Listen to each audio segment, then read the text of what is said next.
Hey, what is up, guys? It's Guildspire here, and welcome to the mid-chapter update. So this is part 2 of a 2-part developer update that Behavior has sent out.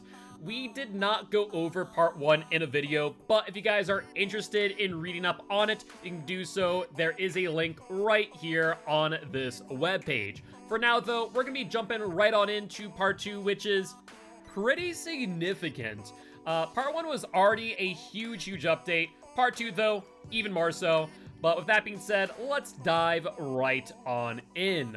First off and foremost, there's some killer updates.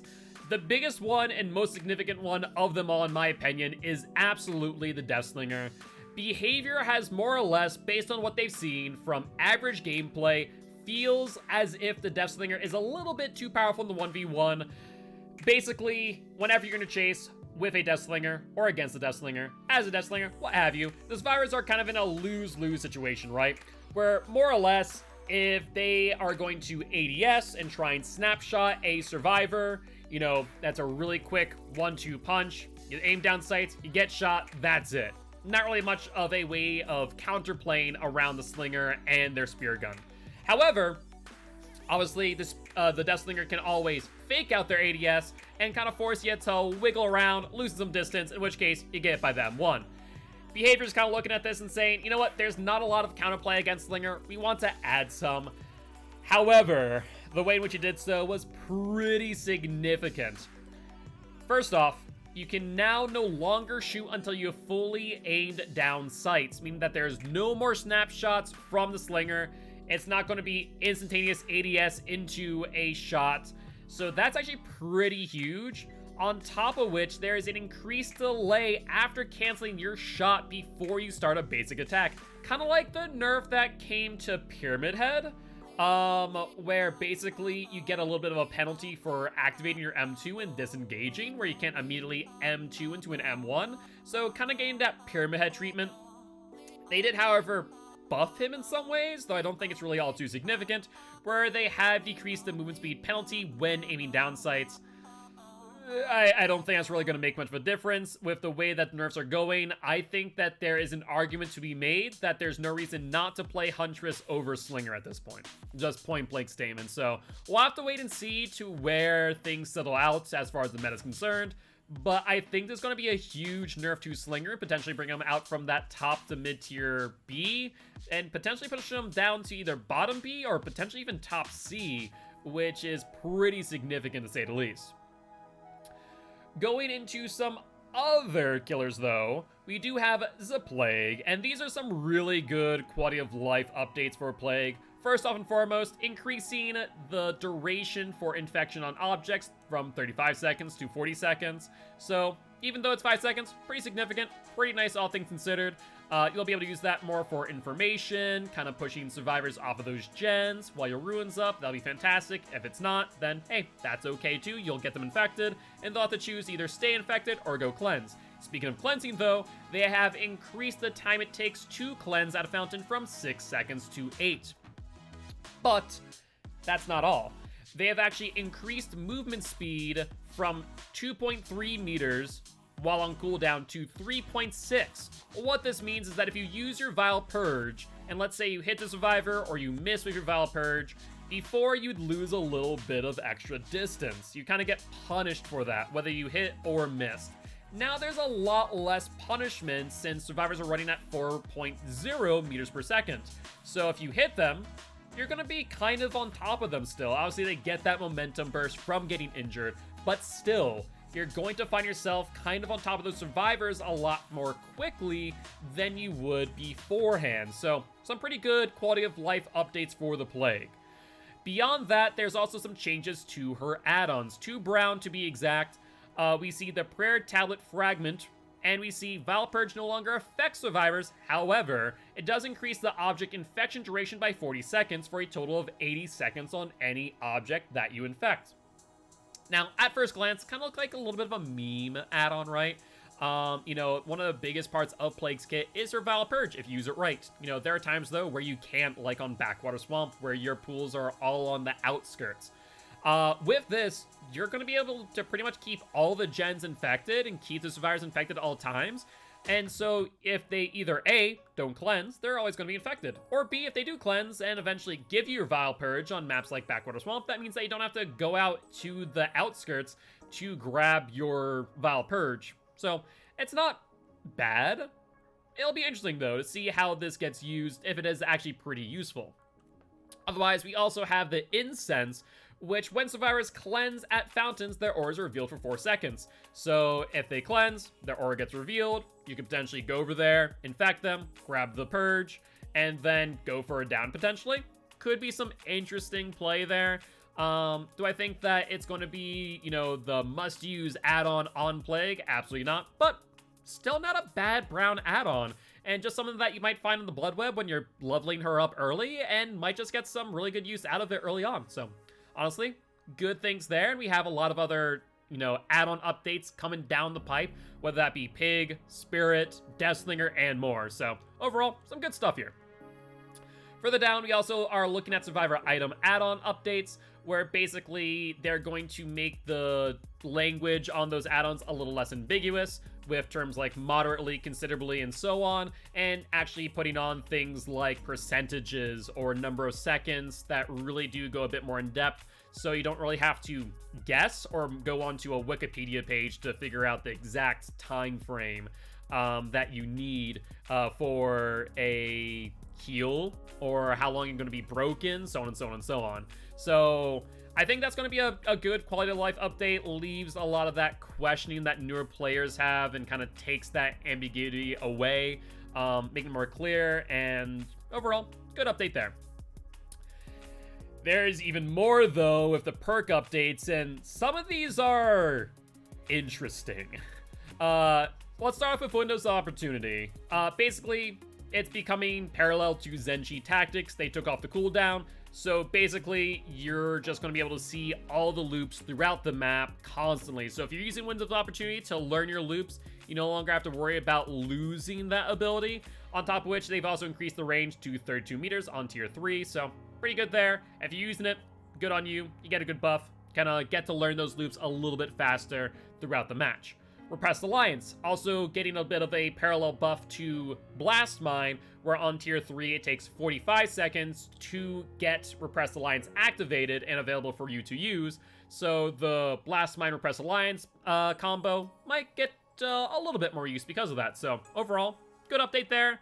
Definitely a really strong perk in the right hands when used well. The biggest one, and I really do need to highlight this, is Built to Last. This is kind of an insane buff, and I'll do a video to really highlight how insane this is. Basically, they are now making it where hiding in a locker for 12 seconds on Tier 3 with a depleted item in your hand will cause it to refill to 99%. So let's say you have a 3-charge medkit. Basically, you are going to get another 3 full heals off of that. So in total, off a 3 heal medkit, you now get 6 heals with Built to Last. A little bit insane just from there.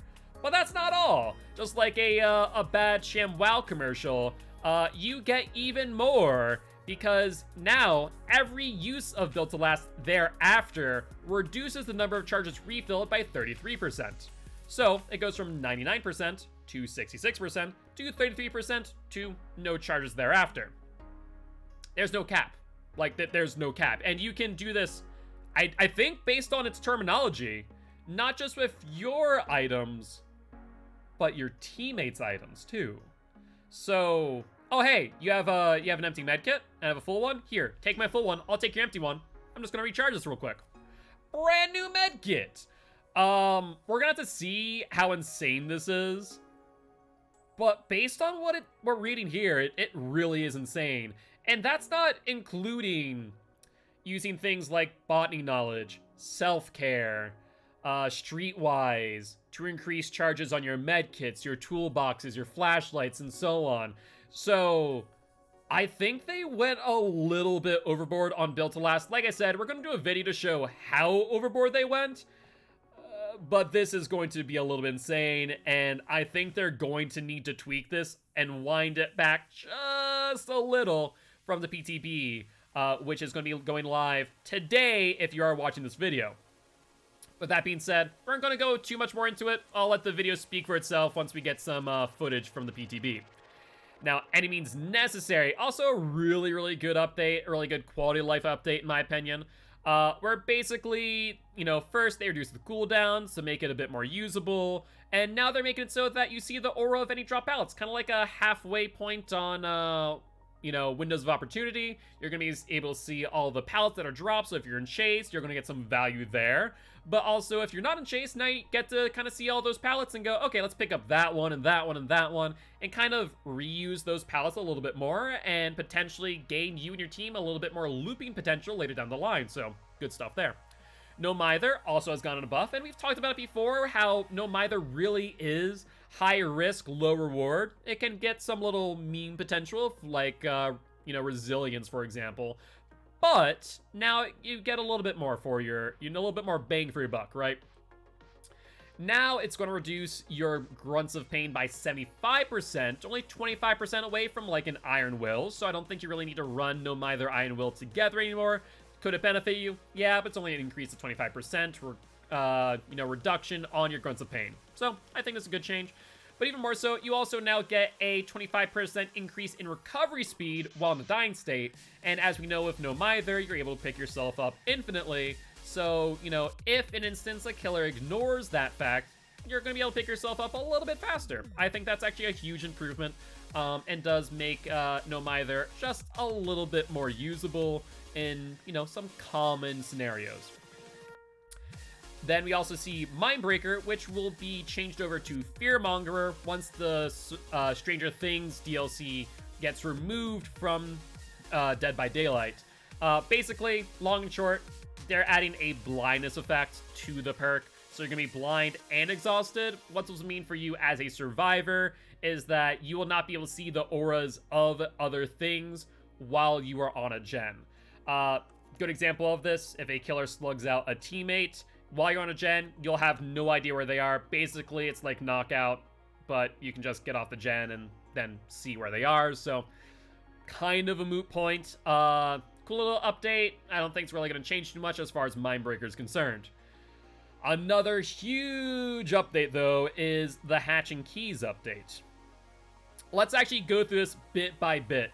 First off, the hatch will no longer spawn if there's more than one survivor in the trial, meaning that there's only a potential for one survivor to escape.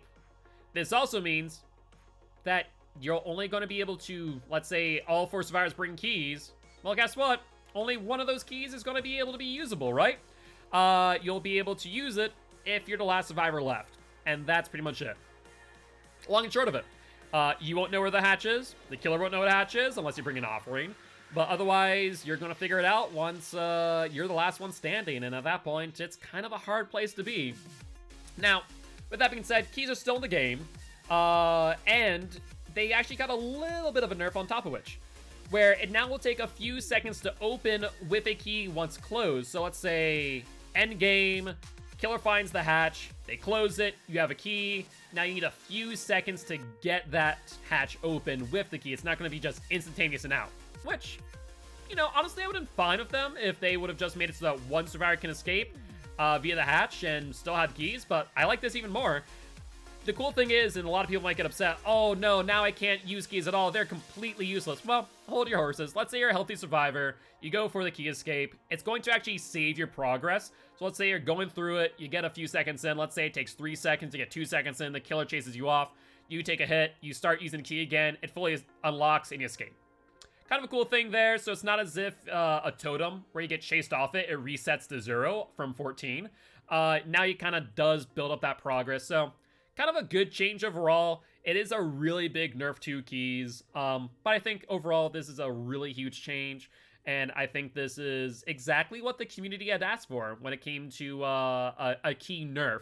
They didn't really nerf keys directly, but they made hatch more restrictive, and I think that's a good thing. Boon Totems are now coming to Dead by Daylight as well. We don't have all too much information on the totems themselves, or rather the perks, but we did find out something interesting, where basically if theoretically, you're running 3 Boon Totem perks on your survivor, and you bless a single totem, all 3 perks will be put onto that totem. So, very high risk, but we don't know for how much reward yet. We don't know what the benefits are from Boon Totems, and they need to be pretty significant if you're going to run potentially 3 Boon Totem perks and put all of your eggs in one basket, quite literally. So it's going to be interesting to see if maybe you're in a Swift, if you want to coordinate a bit more, where you spread out those 3 Boon Totem perks across 3 survivors to make it so that you're not all, putting your eggs in one basket, and the killer's going to have to find 3 totems rather than 1. So it'll be interesting. I don't know if we're going to be able to see Boon Totems, during the PTB, but if we can, you better bet we're going to do a full breakdown of those as well. With that being said, that's about it. We have the PTB is going to be live by the time this video goes up. We'll be live on Twitch at 7 p.m. CST, so if you are interested in stopping by and saying hi, please make sure to do so. I also just realized that throughout this entire conversation, my camera froze, so GG's to that one. Enjoy my frozen deadpan face, but with that being said, guys, I will see you later. And if you did enjoy this video, please make sure to hit that like button. Please make sure to subscribe and leave a comment what you think about all these changes to Dead by Daylight. With that being said, as always, I'll see you next time. Bye-bye!